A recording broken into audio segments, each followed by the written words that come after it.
कल्पना करा, एक खेळाडू ज्याच्यावर एकेकाळी संपूर्ण देश प्रेम करत होता, ज्याचा एक सिक्स स्टेडियमला वेड लावायचा, तोच खेळाडू काही वर्षांनी स्वतःच्या होम क्राऊड कडून बू केला जातो. वानखेडे स्टेडियम, 50,000 लोक आणि प्रत्येक बॉल नंतर एकच आवाज, हार्दिक हार्दिक नाही तर शिट्ट्या, टोमणे आणि ट्रोलिंग. पण या कहाणीची सुरुवात इथे नाही होत. ती सुरू होते गुजरातच्या एका छोट्याशा घरातून, जिथे 2 वेळचं जेवण सुद्धा कठीण होतं, पण एक वडील आपल्या मुलाच्या स्वप्नांसाठी सर्व काही पणाला लावत होते. आजचा हार्दिक पांड्या फक्त एक क्रिकेटर नाही, तो भारतीय क्रिकेटमधला कदाचित सर्वात मिसअंडरस्टूड प्लेअर आहे. लोकांनी त्याला हिरो बनवलं, लोकांनी त्याला विलन सुद्धा बनवलं, पण प्रत्येक वेळी तो पुन्हा उभा राहिला. आणि म्हणूनच ही फक्त क्रिकेटची स्टोरी नाही, ही आहे एका माणसाच्या तुटण्याची, पुन्हा उभं राहण्याची आणि जगाला उत्तर देण्याची स्टोरी. ही आहे हार्दिक पांड्याची स्टोरी. 11 ऑक्टोबर 1993, सुरत, गुजरात. हार्दिक हिमांशू पांड्याचा जन्म एका साध्या मध्यमवर्गीय कुटुंबात झाला. त्याचे वडील हिमांशू पांड्या छोटासा कार फायनान्स बिझनेस चालवत होते, पण त्यांना एक गोष्ट खूप लवकर समजली होती, त्यांच्या मुलांमध्ये टॅलेंट आहे. कृणाल आणि हार्दिक दोघांनाही क्रिकेटची प्रचंड आवड होती. गल्लीत क्रिकेट खेळताना हार्दिकच्या डोळ्यांमध्ये वेगळीच आग दिसायची. आणि म्हणूनच एका बापाने आयुष्यातली सर्वात मोठी रिस्क घेतली. त्यांनी स्वतःचा व्यवसाय बंद केला, संपूर्ण कुटुंबाला घेऊन सुरतहून वडोदराला आले, शिफ्ट झाले, फक्त मुलांना चांगलं क्रिकेट ट्रेनिंग मिळावं म्हणून. पण या स्वप्नाची किंमत खूप मोठी होती. कुटुंब एक छोट्याशा रेंटेड अपार्टमेंट मध्ये राहत होतं, दुसऱ्या हाताची गाडी, मर्यादित पैसे आणि सतत स्ट्रगल. पण हार्दिक मध्ये वेगळीच हंगर होती. तो लहानपणापासूनच एग्रेसिव्ह, एक्सप्रेसिव्ह आणि फिअरलेस होता. किरण मोरे अकॅडमी मध्ये ऍडमिशन मिळाल्यावर हार्दिकने स्वतःला पूर्णपणे क्रिकेटमध्ये झोकून दिलं. तो अग्रेसिव्ह होता, एक्सप्रेसिव्ह होता, काही वेळा ॲटिट्यूड प्रॉब्लेममुळे टीम मधून ड्रॉप सुद्धा झाला. पण त्याच्यात एक गोष्ट होती जी कोचेस कधीच इग्नोर करू शकत नव्हते, फिअरलेसनेस. हार्दिकला कोणाचीच भीती नव्हती. फास्ट बॉलर्स असो, प्रेशर्स असो किंवा लोकांचं जजमेंट, तो स्वतःच्या स्टाईलने जगत होता. पण मग आयुष्याने अचानक बुगली टाकली. त्याच्या वडिलांना बिझनेस मध्ये मोठं नुकसान झालं. स्ट्रेस इतका वाढला की काही महिन्यांत त्यांना 3 वेळा हार्ट अटॅक आला. घरातला एकमेव अर्निंग मेंबर अचानक बेड रेस्टवर गेला आणि घराची जबाबदारी आली 2 तरुण मुलांवर. त्या काळात पांड्या ब्रदर्स लोकल टुर्नामेंट्स खेळून पैसे कमवायचे. काही वेळा ट्रक मध्ये लिफ्ट घेऊन जायचे, कधी तिकीट नसताना ट्रेनने प्रवास करायचे आणि रात्री 5 रुपयाची मॅगी खाऊन दिवस काढायचे. इमॅजिन करा, एका बाजूला अशी आर्थिक परिस्थिती आणि दुसऱ्या बाजूला इंडियासाठी खेळायचं स्वप्न. बहुतेक लोकांनी तिथे हार मानली असती, पण हार्दिकच्या डोक्यात एकच विचार होता, माझ्या बाबांनी माझ्यासाठी एवढं सॅक्रिफाईस केलंय, आता मागे हटायचं नाही. आणि मग हळूहळू त्याचा गेम लोकांच्या नजरेत येऊ लागला. हार्दिकचं नाव बरोडा क्रिकेटमध्ये मोठं होऊ लागलं. त्याची हार्ड हिटिंग बॅटिंग आणि फिअरलेस ॲटिट्यूड लोकांच्या लक्षात येऊ लागला. सय्यद मुश्ताक अली ट्रॉफी मध्ये त्याने सातत्याने इम्पॅक्टफुल इनिंग्स खेळायला सुरुवात केली. हार्दिक फक्त रन्स घेत नव्हता, तो स्टेटमेंट्स देत होता. 2014 मध्ये मुंबई विरुद्ध खेळलेली त्याची एक्सप्लोजिव्ह इनिंग त्याच्या आयुष्याचा टर्निंग पॉइंट ठरली. समोर झाहीर खान, धवल कुलकर्णी, प्रवीण तांबे, पण हार्दिकला नावांची भीती नव्हती. त्याने मुंबई बॉलर्सची अक्षरशः धुलाई केली आणि स्टेडियम मध्ये बसलेला एक माणूस त्याच्याकडे खूप लक्ष देत होता, मुंबई इंडियन्सचे कोच जॉन राईट. त्या दिवशी हार्दिकने फक्त मॅच नाही जिंकली, त्याने स्वतःची डेस्टिनी बदलली होती. IPL auction, player number 278, Hardik Pandya. Mumbai इंडियन्सने त्याला फक्त 10 लाखांमध्ये घेतलं. कदाचित त्यावेळी कोणालाही कल्पना नव्हती हा मुलगा पुढे इंडियन क्रिकेटचं फ्युचर बनणार आहे. IPL 2015, KKR विरुद्ध do or die match. Mumbai हरली असती जर प्ले ऑफ्स बाहेर गेलो असतो तर. प्रेशर प्रचंड वाढला होता आणि त्या प्रेशरमध्ये हार्दिक पांड्याने 31 बॉल्स मध्ये 61 धावा ठोकल्या. वानखेडे वेळ झालं. पण त्या इनिंग्स नंतर ड्रेसिंग रूम मध्ये जे झालं ते हार्दिक कधीच विसरणार नाही. सचिन तेंडुलकर त्याच्याकडे आले आणि म्हणाले, तू असाच खेळत राहिलास तर 1.5-2 वर्षांत इंडिया खेळशील. एका मिडल क्लास मुलासाठी गॉड ऑफ क्रिकेट कडून हे शब्द ऐकणं म्हणजे स्वप्न होतं आणि ते स्वप्न लवकरच खरं झालं. 2016 इंडियन डेब्यू ऑस्ट्रेलिया विरुद्ध T20. हार्दिकने विकेट घेतली, पेस दाखवला, कॉन्फिडन्स दाखवला. पण हार्दिकचा खरा ब्रेक थ्रू आला 2016 एशिया कप आणि T20 वर्ल्ड कप मध्ये. पाकिस्तान विरुद्ध 3 विकेट्स घेऊन त्याने भारताला शानदार विजय मिळवून दिला आणि मग बांगलादेश विरुद्धच्या आयकॉनिक लास्ट ओव्हर मध्ये 10 रन्स डिफेंड करत हार्दिकने भारताला अविश्वसनीय विजय मिळवून दिला. त्या एका ओव्हर नंतर संपूर्ण देश हार्दिक पांड्याचं नाव घेऊ लागला. लोक म्हणू लागले की इंडियाला युवराज सिंग नंतर खरा फास्ट बॉलिंग ऑलराऊंडर मिळाला आहे.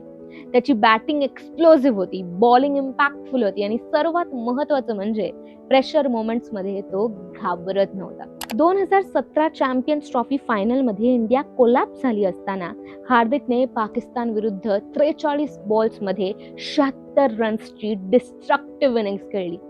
जरी भारत तो फायनल हरला असला तरी हार्दिकच्या फायटिंग स्पिरिटने लोकांचं रिस्पेक्ट जिंकलं. त्यानंतर टेस्ट क्रिकेटमध्ये IPL ट्रॉफीज आणि इंडियन टीम मधील परमनंट प्लेस, सगळं परफेक्ट चाललं होतं. पण हार्दिकच्या करिअरमध्ये चॅलेंजेस कधीच थांबले नाही. 2018 एशिया कप मध्ये पाकिस्तान विरुद्ध बॉलिंग करत असताना अचानक हार्दिक मैदानावर कोलॅप्स झाला. बॅक इंजरी इतकी सिरियस होती की त्याला स्ट्रेचरवर बाहेर न्यावं लागलं. त्या इंजरीने त्याच्या करिअरला पहिला मोठा धक्का दिला. फास्ट बॉलिंग ऑलराऊंडर साठी बॅक इंजरी म्हणजे नाईटमेअर असतं. त्याची बॉलिंग कमी होऊ लागली, फिटनेस इश्यूज वाढू लागले आणि त्याच काळात 2019 मध्ये कॉफी विथ करण कॉन्ट्रोवर्सी झाली. एका टीव्ही शो मध्ये हार्दिकने काही इमॅच्युअर स्टेटमेंट्स केले आणि संपूर्ण देश त्याच्या विरुद्ध गेला. Social media trolling, news debates, criticism, सगळीकडे हार्दिकची चर्चा होती. BCCIने त्याला सस्पेन्शन दिलं आणि ऑस्ट्रेलिया टूर मधून परत बोलवलं. एका चुकीच्या इंटरव्ह्यूमुळे त्याचं करिअर संपेल का अशी परिस्थिती निर्माण झाली होती. त्या काळात संपूर्ण देश त्याच्या विरुद्ध उभं होतं. पण हार्दिक पुन्हा उभा राहिला. 2019 वर्ल्ड कप मध्ये त्याने सॉलिड परफॉर्मन्सेस दिले. मात्र त्यानंतर बॅक इंजरीची वेळ आली. एका ॲथलीटसाठी सर्जरी म्हणजे करिअरवर मोठं क्वेश्चन मार्क असतं. त्यातच 2021 मध्ये त्याच्या आयुष्यातला सर्वात पेनफुल मोमेंट आला. त्याचे वडील हिमांशू पांड्या यांचं निधन झालं. ज्यांनी त्याच्यासाठी सर्व काही सॅक्रिफाईस केलं ते अचानक कायमचे निघून गेले. हार्दिक मेंटली पूर्णपणे तुटला होता. फिटनेस इश्यूजमुळे इंडियन टीम मध्ये त्याचं स्थान धोक्यात आलं होतं आणि मुंबई इंडियन्सने सुद्धा त्याला रिटेन केलं नाही. लोक म्हणू लागले हार्दिक इज फिनिश्ड. मग 2022 मध्ये एक फोन कॉल आला. आशिष नेहराचा. नवीन फ्रँचायझी गुजरात टायटन्सने हार्दिकला कॅप्टन्सी ऑफर केली होती. अनेक लोक हसत होते, हार्दिक पांड्या कॅप्टन, गुजरात काय करणार? पण त्या सीझन मध्ये हार्दिकने जगाला उत्तर दिलं. बॅटिंग, बॉलिंग आणि लीडरशिप या तिन्ही गोष्टींनी त्याने गुजरात टायटन्सला डेब्यू सीझन मध्ये IPL चॅम्पियन बनवलं. शेन वॉर्न नंतर डेब्यू सीझन मध्ये फ्रँचायझीला ट्रॉफी जिंकवणारा तो पहिला कॅप्टन बनला. ज्या खेळाडूला काही महिन्यांपूर्वी फिनिश्ड म्हटलं जात होतं तो पुन्हा इंडियन क्रिकेटचा बिगेस्ट स्टार बनला. 2022 एशिया कप मध्ये पाकिस्तान विरुद्ध चेस करताना हार्दिकने मॅच फिनिशिंग इनिंग्स खेळली. त्या आयकॉनिक 6 नंतर लोकांना पुन्हा जाणवलं की हा माणूस बिग मॅच प्लेअर आहे. 2023 मध्ये गुजरात टायटन्स पुन्हा फायनल मध्ये पोहोचली आणि हार्दिकची कॅप्टन्सी सगळीकडे प्रेज्ड होऊ लागली. GT मध्ये तो खूप मॅच्युअर दिसत होता. काम decisions, smart bowling changes, responsible batting. लोकांना वाटायला लागलं हा फ्युचर इंडियन कॅप्टन असू शकतो. दुसऱ्या सीझन मध्ये सुद्धा गुजरात फायनल पर्यंत गेलं. म्हणजे हा सक्सेस फ्ल्यूक नव्हता, हार्दिक जेन्युइनली इव्हॉल्व झाला होता. पण क्रिकेटमध्ये नरेटिव्ह बदलायला वेळ लागत नाही आणि तेव्हाच आला तो ट्रान्सफर, जो IPL हिस्ट्री मधल्या सर्वात कॉन्ट्रोवर्शियल मोमेंट्स पैकी एक ठरला. हार्दिक मुंबई इंडियन्स मध्ये परत आला आणि थेट रोहित शर्माच्या जागी कॅप्टन बनला. बस तिथूनच सुरू झाला केऑस. या अनाउन्समेंट नंतर सोशल मीडिया लिटरली फुटलं. रोहित शर्मा फॅन्स फ्युरियस झाले, गुजरात फॅन्सना बिट्रेड वाटू लागले.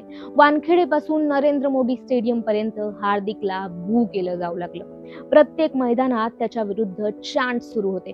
मुंबई इंडियन फॅन्स इमोशनली रोहितशी जोडलेले होते. 5 IPL trophies, years of loyalty आणि अचानक लीडरशिप चेंज. फॅन्सने ते एक्सेप्टच केलं नाही. स्टेडियम मध्ये स्वतःच्या कॅप्टनला बू केलं जात होतं. इमॅजिन करा, इंडियाचा सुपरस्टार प्लेअर, होम क्राऊड त्यालाच बूट करत होता. प्रत्येक टॉस, प्रत्येक mistake, social media memes, criticism, pressure unimaginable होतं. हार्दिकवर 2 फ्रंट्सवर अटॅक होत होता, कॅप्टन म्हणून आणि प्लेअर म्हणून. टीम कॉम्बिनेशन्स चुकत होते, डिसिजन्स क्वेश्चन होत होते आणि ड्रेसिंग रूम वाईब सुद्धा ऑकवर्ड वाटत होती. लोक कम्पेअर करत होते, रोहित असता तर. आणि हे कम्पॅरिझन रोज होत होतं. मुंबई इंडियन्सचा खराब season, poor performances, captaincy pressure आणि त्यातच पर्सनल लाईफ मधला डिवॉर्स. हार्दिक आयुष्याच्या लोवेस्ट फेज मध्ये होता. पण एक गोष्ट खूप लोकांनी नोटीस केली, त्याने कधीच पब्लिकली कोणाला ब्लेम केलं नाही. तो फक्त शांतपणे सगळं सहन करत राहिला.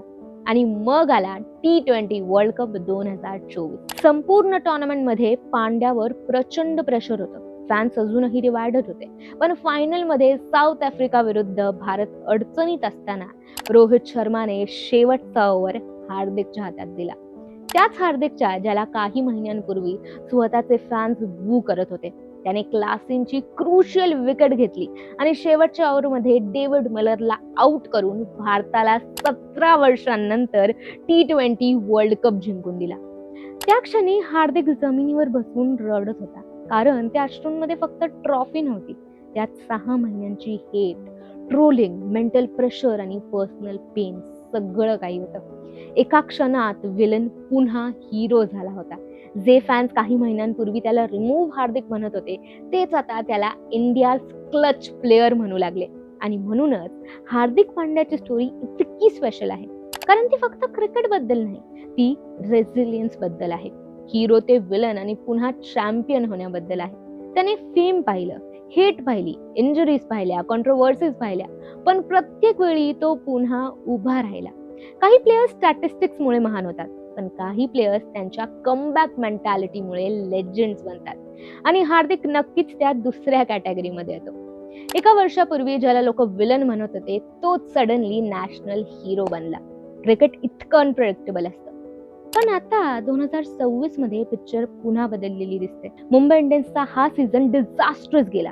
टीम बॅलन्स सतत डिस्टर्ब दिसला, बॅटिंग इनकन्सिस्टंट होती, बॉलिंग अंडर परफॉर्म झाली आणि लिडरशिपवर पुन्हा प्रश्नचिन्ह उभा राहिला. सिच्युएशन इतकी ऑकवर्ड झाली की सीझनच्या शेवटच्या फेजमध्ये एका मॅचमध्ये सूर्यकुमार यादव कॅप्टन्सी करताना दिसला. हार्दिक पांड्या प्लेइंग 11 मध्येही नव्हता. हार्दिकची स्वतःची फॉर्म सुद्धा सध्या पीकवर नाहीये. पूर्वीसारखे एक्सप्लोसिव्ह इनिंग्स कमी दिसतायत, बॉलिंग इम्पॅक्टफुल कन्सिस्टंट नाहीये आणि बॉडी लँग्वेज मध्ये सुद्धा प्रेशर जाणवतं. फॅन्स डिवाइड झालेत. काही अजूनही बिलीव्ह करतात की हार्दिक कमबॅक करेल, कारण त्याने करिअरमध्ये अनेकदा इम्पॉसिबल्स कमबॅक केलेत. आणि काहींना वाटतं की इंजरीज, प्रेशर आणि कॉन्स्टंट स्क्रुटिनीने त्याला मेंटली एक्झॉस्ट केले. आणि कदाचित हीच हार्दिक पांड्याची खरी स्टोरी आहे. कारण तो परफेक्ट हिरो नाही, तो फ्लॉड आहे. चुका करतो, इमोशनली रिॲक्ट करतो, कधी ॲरोगंट वाटतो, कधी इन्स्पिरेशनल. पण एक गोष्ट मात्र अनडिनायबल आहे, तो फायटर आहे. एक गरीब घरातून आलेला मुलगा ज्याने इंडियासाठी वर्ल्ड कप मोमेंट्स दिले, IPL ट्रॉफी जिंकल्या, ट्रोलिंग सहन केली, स्टेडियम मध्ये बूइंग सहन केली आणि तरीही पुन्हा पुन्हा मैदानात उतरला. आज त्याचा करिअर क्रॉसरोड्सवर उभा आहे. पुढे काय होणार? तो पुन्हा कमबॅक करणार का, की ही डेक्लाइनची सुरुवात आहे? हे कोणालाच माहित नाही. पण जर क्रिकेटने आपल्याला हार्दिक बद्दल एक गोष्ट शिकवली असेल तर ती म्हणजे या माणसाला लवकर राईट ऑफ करू नका. कारण जेव्हा सगळे त्याच्यावर डाऊट घेतात तेव्हाच तो काहीतरी क्रेझी करून दाखवतो. आणि म्हणूनच हार्दिक पांड्याची स्टोरी अजून संपलेली नाही.